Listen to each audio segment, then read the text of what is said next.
Hey folks, welcome back to Nothing New. Today I'm just in the paddock at the moment, so a bit of an introduction. Rudy, the white dog.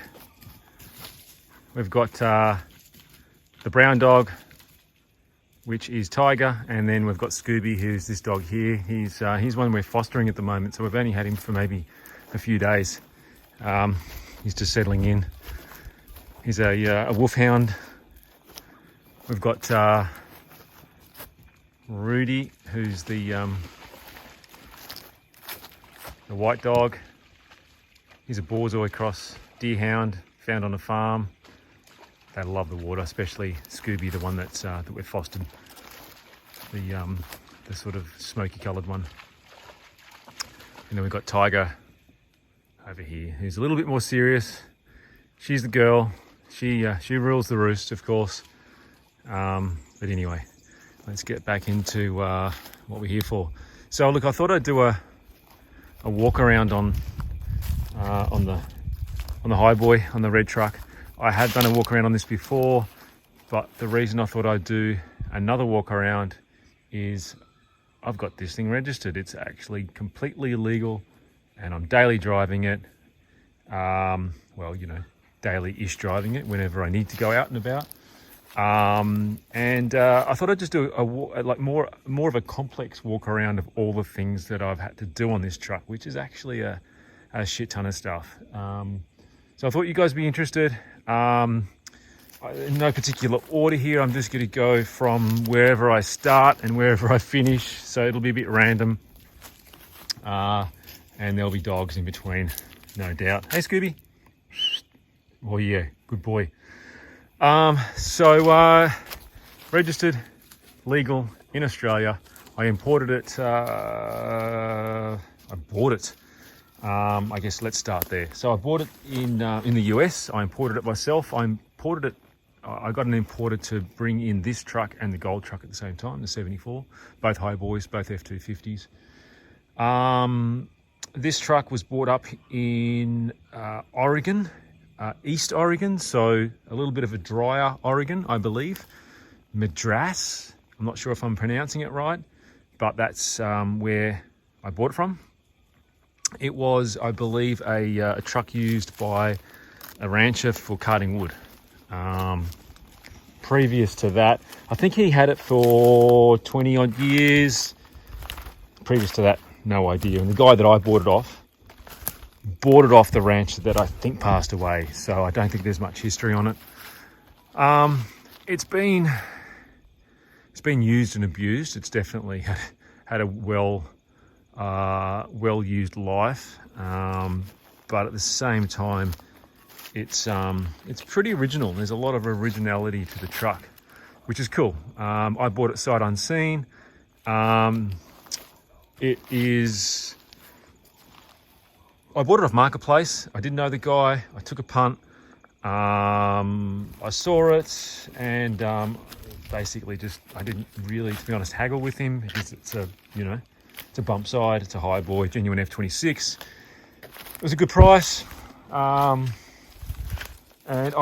so the guy that I used to get the gold truck to LA to where the shipping company is, I got him to go up to Oregon. Well, he was actually going through Oregon, I should say. He picked it up. He gave the guy cash. So it was sort of, I was safe in that. That was my safeguard. I was safe that the guy that I knew, who was picking up the truck, the transporter, I wired him the cash. He gave the guy that owned this truck, the seller, the cash. So I knew that I was obviously getting something, rather than just, a complete scam. So it came to me, I think I bought this in, when was that? Was it the year before? Man, I think it took almost 12 months to get here. So anyway, dates escape me right now. But it was shy of 12 months by the time I bought it, and it arrived in Australia.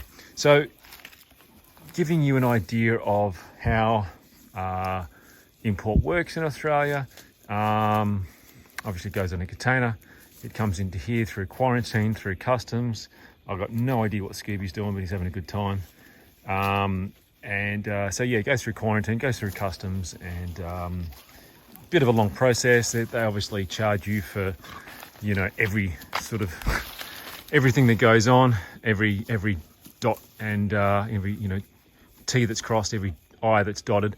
There's, you know, $1,000 for every signature signed and all that sort of stuff. Anyway, it's expensive, and especially with COVID, you know, that and shipping went up and fuel went up and all of that. Anyway, it's here, it's good. So where was I? Yeah, so anyway, to get it registered in Australia, this is a 1968. So it's a 1968 F250 four-wheel drive Highboy F26. Now, in order to get a car registered, an imported car registered in Australia, it is quite easy if it's pre-1969.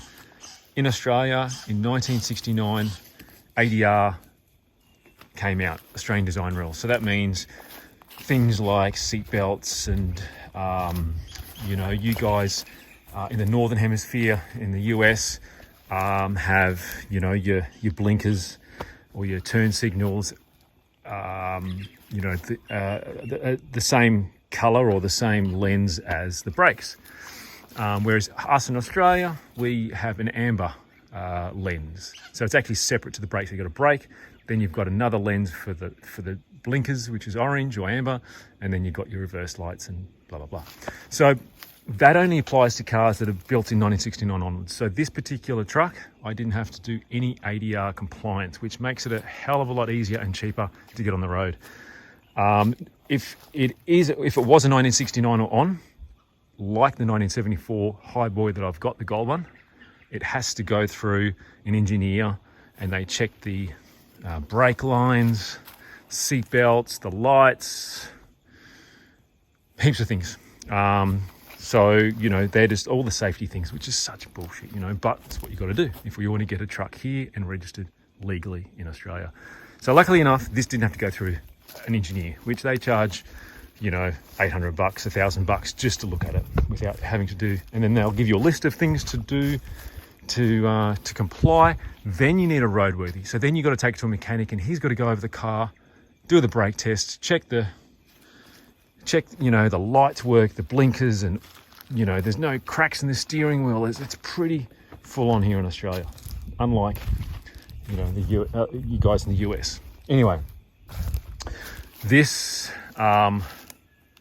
so yeah, no ADR compliance on this, so no VAS, which is what's called a VAS engineer to go through this truck, which was great. So it saved me a lot of money and time.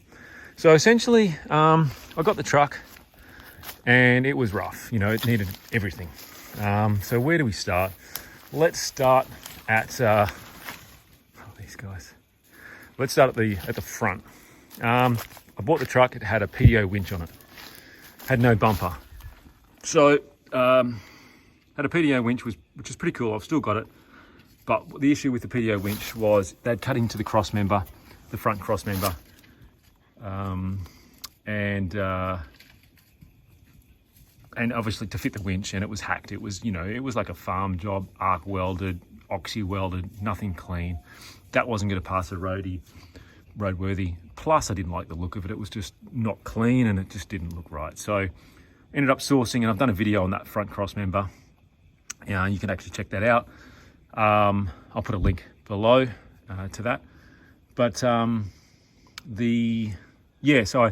I actually put an ad on, I'll put a post on a local Facebook group, and someone here in Australia had a Highboy front cross member, which is just, you know, I didn't think I'd actually find one, to be honest, because Highboys did come out in Australia, but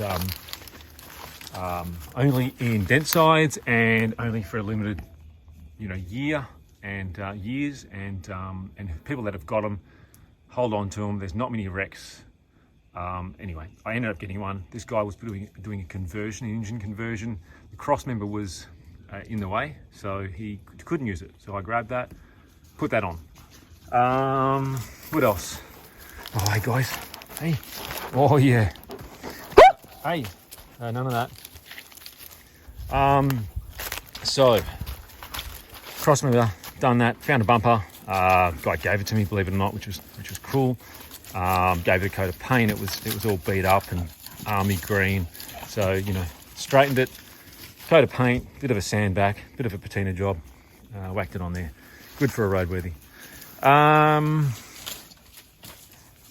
Bought the wheels. So I'm just going to randomly go through the truck as I'm looking at it and as I'm thinking about it.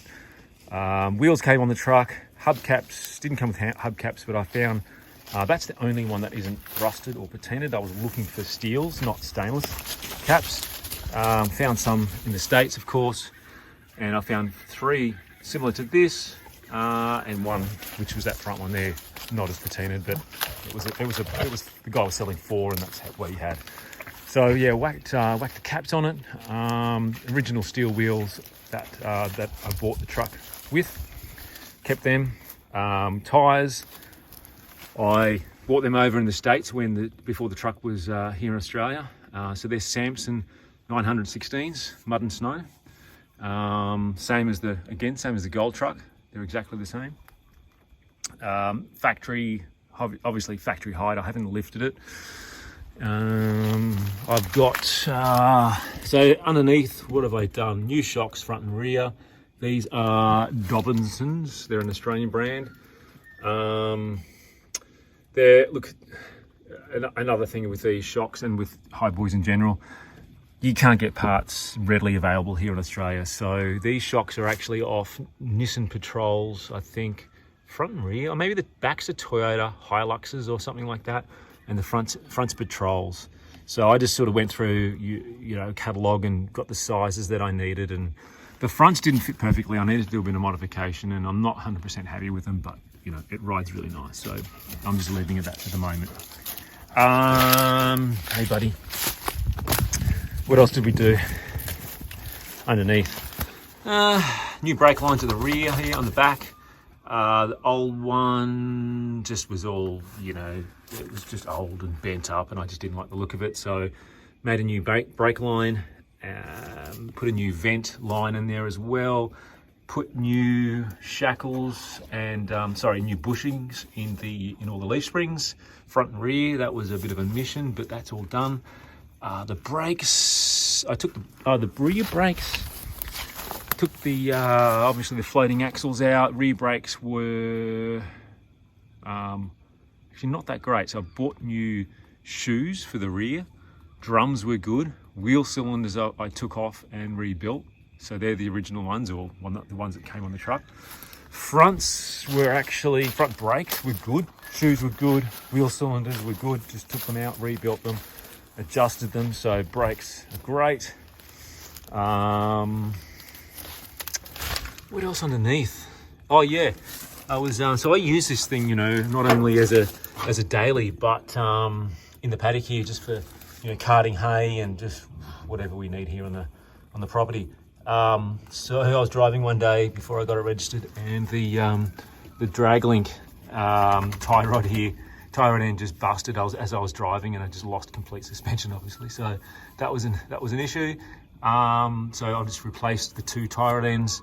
Believe it or not, out of all the things that I think 99% of the things that I've bought in this truck, these were the 2 things that I couldn't buy here in Australia, which is really weird. I had to get them from Amazon US. So new tie rod ends there. I ended up buying 2 tie rod ends for the steering arm. That's the pitman arm going onto the drag link, I guess you'd say, and then you've got your tie rod, I guess. Yeah, correct me if I'm wrong there. But new tie rod ends on the drag link. Sorry, on the tie rod, main tie rod. Seals were good. I think that was it from underneath. You know, just adjusted the handbrakes and things like that. You know, underneath, oh, you did an exhaust. The exhaust was just, it was chewed out. It was rusted. It was crap, non-existent. So built a new exhaust. I wanted to make it pretty quiet, actually. The gold one's pretty loud, and given this thing's my daily, it's just, you know, I just wanted something simple, easy, and quiet. I might change it. They don't flow that great, but you know, hey, whatever. I reckon that's it for underneath. So that's underneath sorted. That's what I did underneath. New unis, they were already on the truck when I bought it, so that was good. Yeah. What else? Oh, we've got, so the other thing I actually made a rear, I don't know what you want to call it, but it actually did come with this massive steel bumper on the back. It was huge, heavy looking, ugly as sin. So I made this, I guess, license plate holder rear bumper sort of thing, just to neaten it up. I wanted actually something that didn't sit down below the I guess the little roll pan there, just because I like the look of, I wanted to keep the height of the rear high rather than bring the bumper down below that lower body line there. So it was just I just you know, fabricated up these little you know, I don't know, end caps out of what's that, about 6mm steel, TIG welded it onto a bit of 50 by 50 box, and then I made so these are the license plates that you get here in Australia. It's a club permit, club plate. So I actually made a like a steel sort of surround with a bit of thickness to it, just to give it a bit of, just to make it look, you know, less flimsy.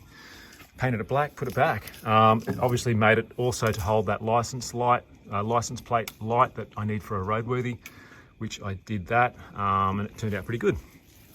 The other thing I made was this tow bar, because I do obviously tow stuff. Let's see if I can get in here. Yeah, there's actually, there you go, there's 2 bolts, well there's actually 3 that should be in there, but there's only 2 at the moment.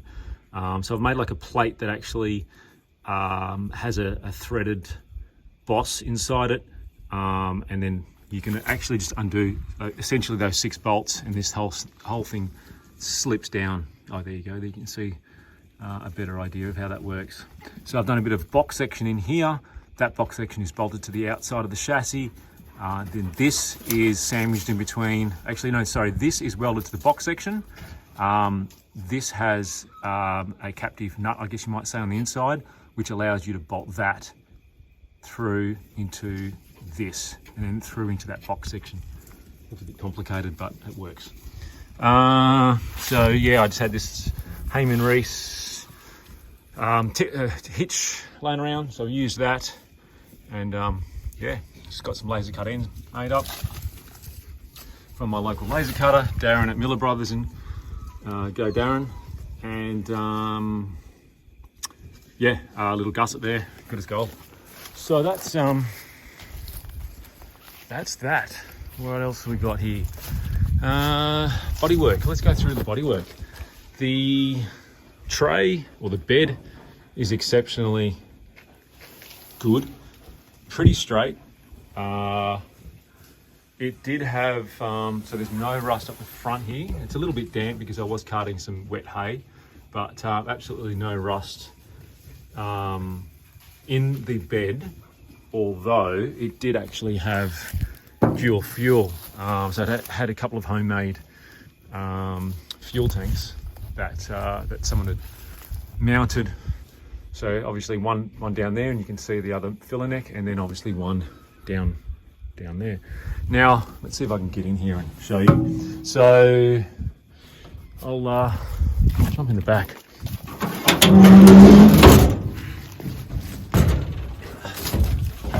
So the yeah, so you can actually see here, that's where the fuel tank sat. Now I pulled the fuel tanks out, and this was unfortunately completely rusted out, or pitted, and it was the only sort of really major rust in the truck, which was unfortunate, but it could be a lot worse. And given that it was really just the flat piece here that was rusted out, and this side piece,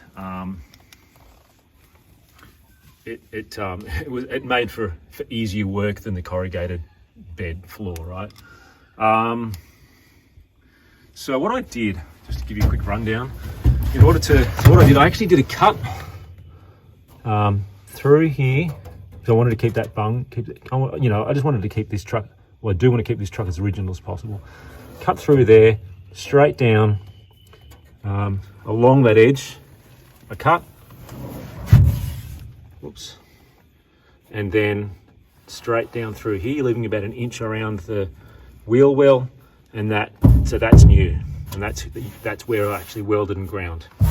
Then I got some of these, I guess, just flat sheets folded up with 4 edges, just sort of 90-degree edges, which fitted perfectly in between your corrugated and then that piece there. And I think you have got maybe 2 cross members or 3 cross members running through that. So I just spot welded those in, painted them red, and you know, you'd never know. And that's what I was trying to achieve, just, you know, like an original look. And yeah, that was it for the bed rust, which is super cool. I'll show you underneath here, if I can. Lay my back. You can actually see, the red oxide primer.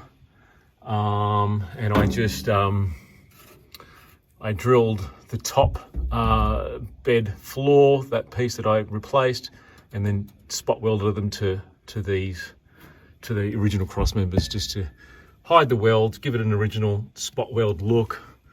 Welded these braces back on, and this is telling me that I'm doing some weird stuff, so I better get up. The old iPhone. So that was the bed floor. What else have we got here? Rust. I had a little bit of rust down here. A little bit in the corner. Patched that up. Put a steel plate in. Welded it. A little bit of bog. You guys call it Bondo. Bit of white. Good as gold. The other bit of rust in the truck was down through here, a little bit in this corner of the door, not a lot, but you know, I just wanted to fix everything while I was going at it, and another little bit in this bottom of this door here as well. So, you know, but that was, there was a little bit in the top of the roof gutters, and I actually did buy a roof cut for it, thinking that because I could see in the photos when I was buying the truck, there was something going on up in the gutters, and I'm like, oh. So I bought a roof cut for $100 while I was in the States, while the truck was in the States getting exported, I guess you might say. But I didn't end up using it because really there wasn't much to worry about at all. These floors had rubber floor mats when I bought the truck, and I was thinking, you know, it's going to be completely rusted out because, you know, rubber obviously holds moisture, and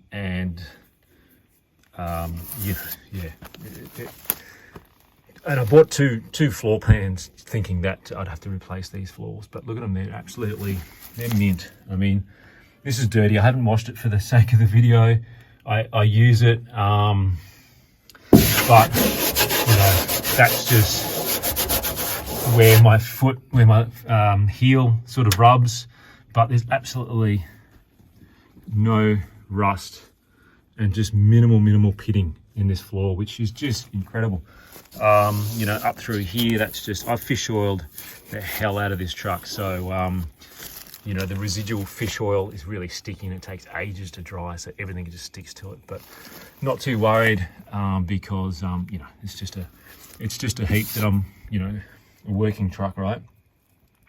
But yeah, it's just super dry for an Oregon truck, so I'm like super stoked. I mean, doors are, you know, again, just, you know, I took the doors off, everything's been cleaned out and just fish oiled. So doors are great, they're actually spot on, they're almost perfect. Bought a couple of door trims, painted them black. Put actually they had the chrome trim on it, so I bought an extra set of another set of chrome trim because I just didn't know what mine were like. You know, found some good old door handles, bought some of the grab handles new, and that just cleaned up the interior a lot. Just bought a seat cover. The seat's actually really good, so there was no rips or tears. Original black seat.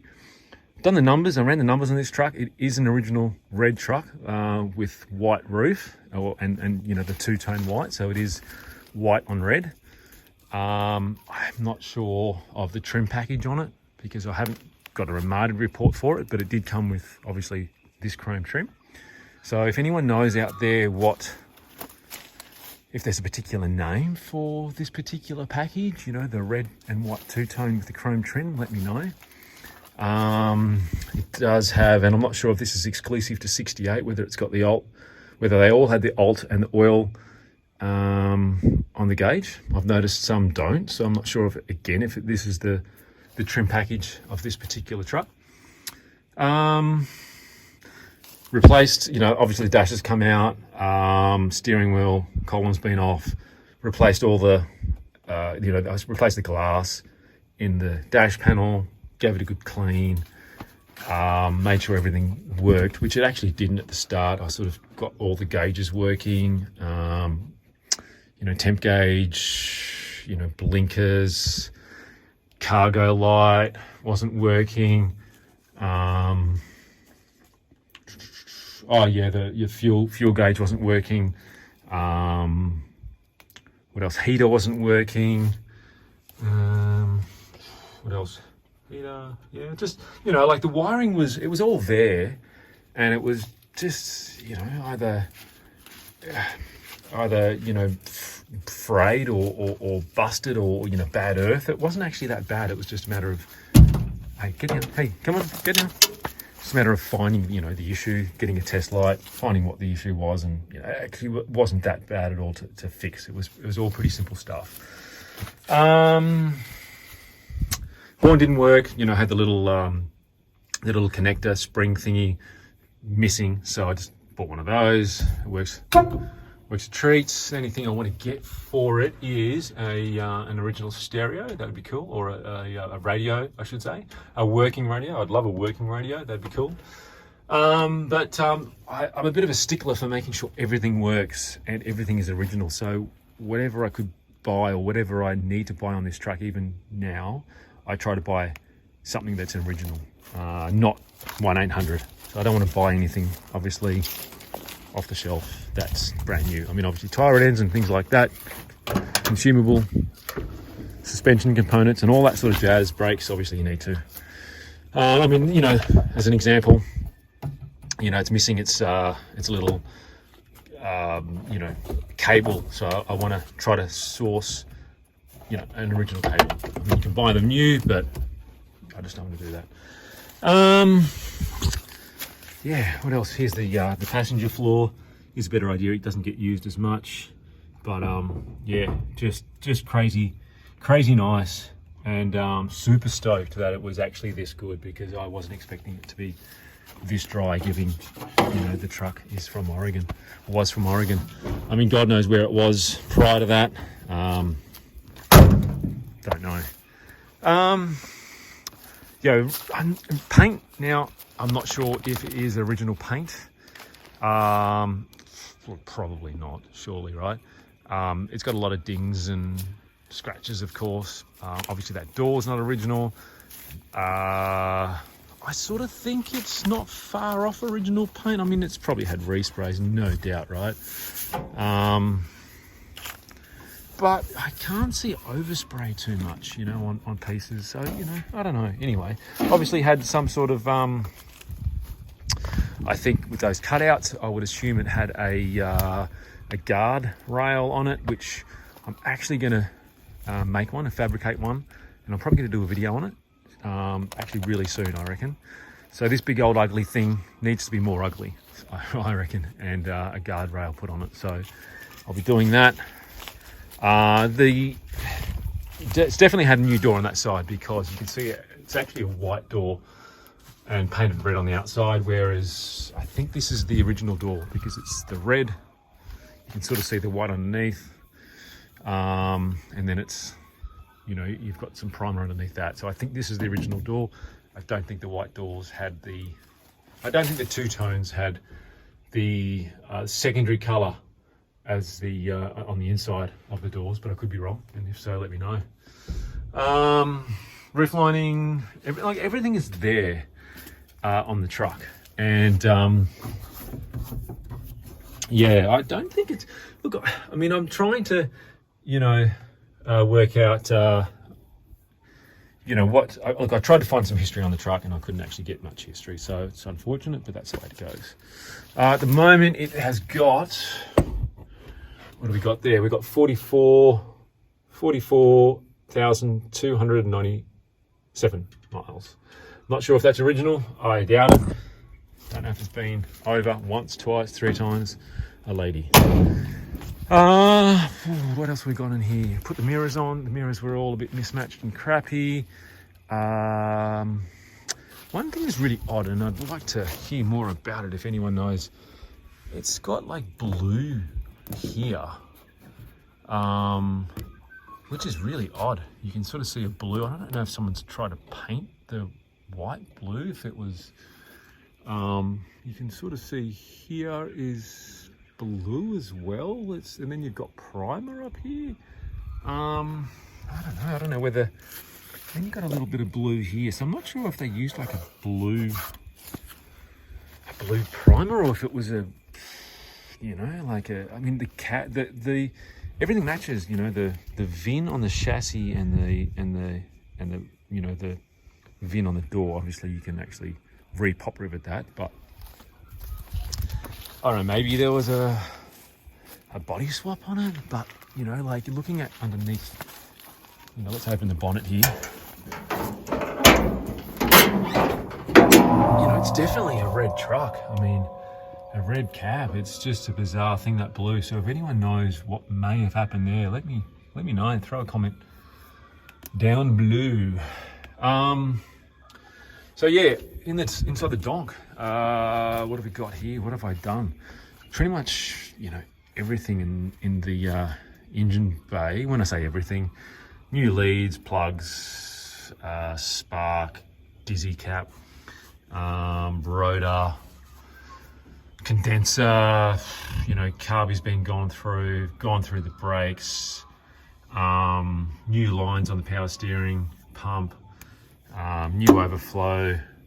The shitty old radiator that looks like it's had a hard life and a fan go through it is actually okay, surprisingly.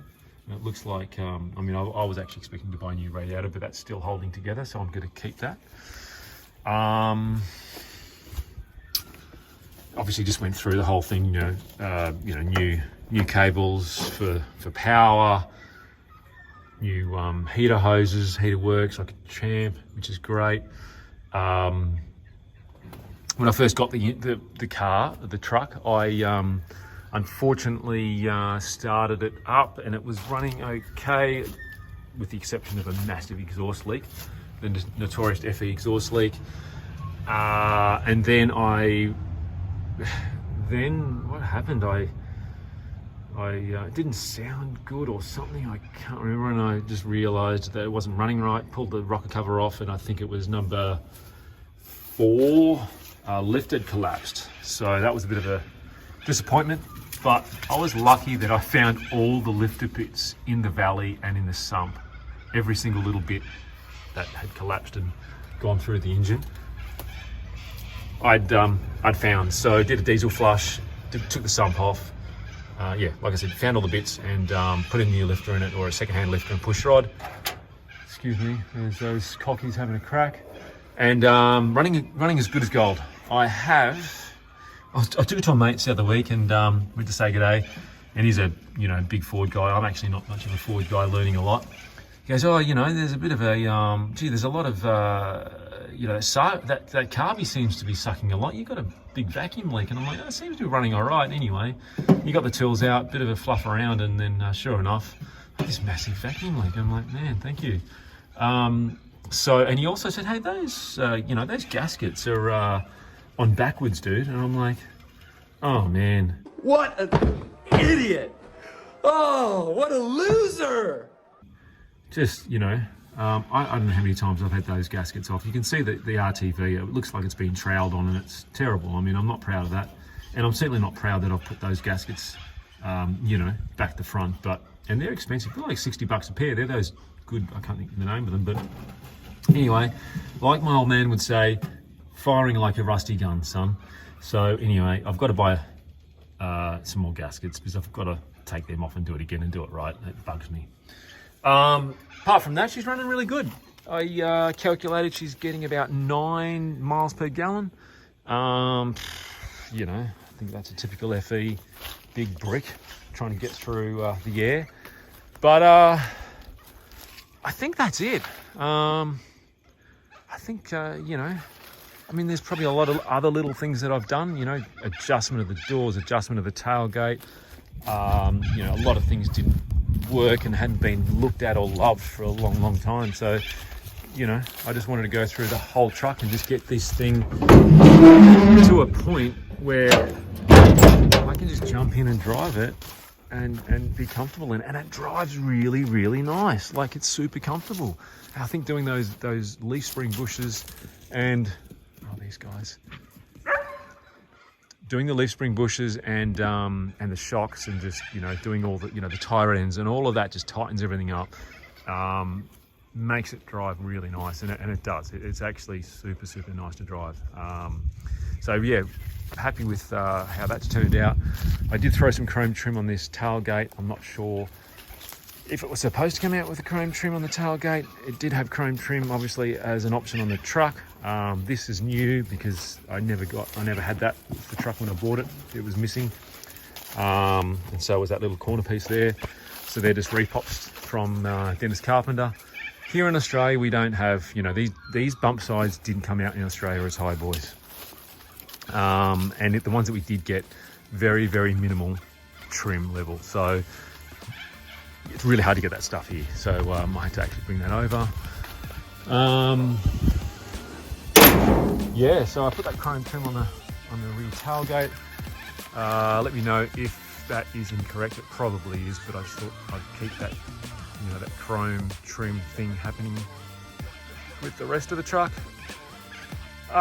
Plans for it now, just drive it and enjoy it and just tinker on it and refine it. I've got some original retractable seat belts, some Starburst ones that I'm putting in it, which are lap sash at the moment. They're just laps, and because I'm driving this, I will be driving this a lot, and my wife, I want lap sash belts. I did put some new blinkers in the front, which I don't believe a 68 had the amber. So I actually don't know what year the clear ones are from, but I just wanted to put clear ones in there.